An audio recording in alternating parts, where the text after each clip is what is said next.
Hi, this is David Tanki.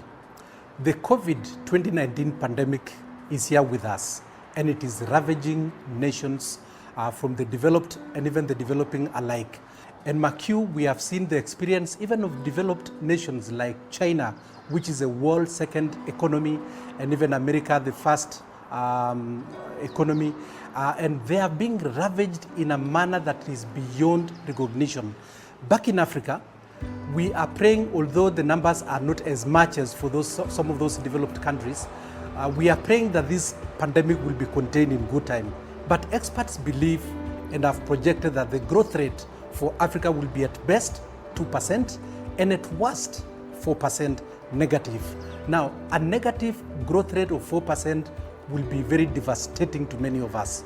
We have already seen that some corporates have taken the measures, very drastic measures, to reduce salaries of their employees by as much as 20% or even 50%.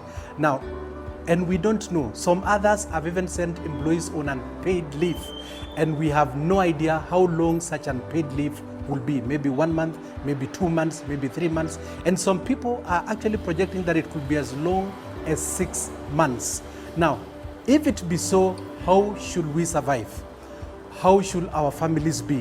What do we do as individuals and even as families to be able to survive this? Now, this is not the first time that pandemics have been there. I have taken the trouble to study previous pandemics and how individuals have fared financially, and those that have emerged are in very good shape.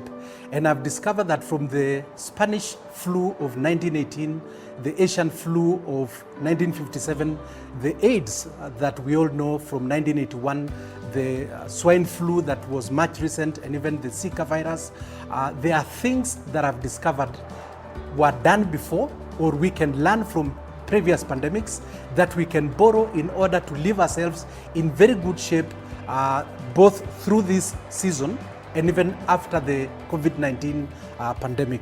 Now, we have found that out of study, we have found that there are 7 very critical things that you can be able to do.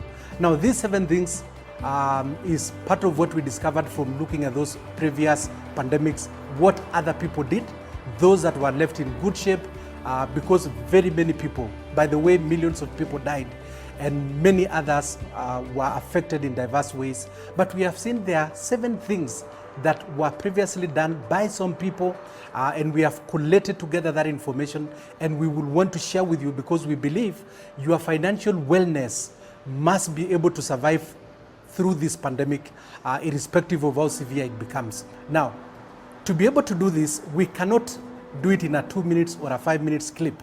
We have actually mounted together a webinar that we want to roll out over a 4 weeks period, 1 hour every week, to help you understand the 7 things that you can be able to do as an individual, as a family, to survive through this pandemic. And we want to be able to do that from the beginning of next week, which is the 2nd week of April 2020, so that you can be able to begin utilizing immediately. Because, like for example, in Kenya, this is the 2nd month that we are going through this pandemic, and already we are seeing, lockdown happening in some parts of the country. Nairobi is already under part lockdown. Some parts of the coast, we have already seen that, and we believe that there are things that we can be able to do. I think the worst will be to be very ignorant, and yet this is not the first time that pandemics have happened. That will be the worst. The worst will be not to learn from previous mistakes. Actually, it has been said by one philosopher that if you repudiate the past, you will obliterate the future.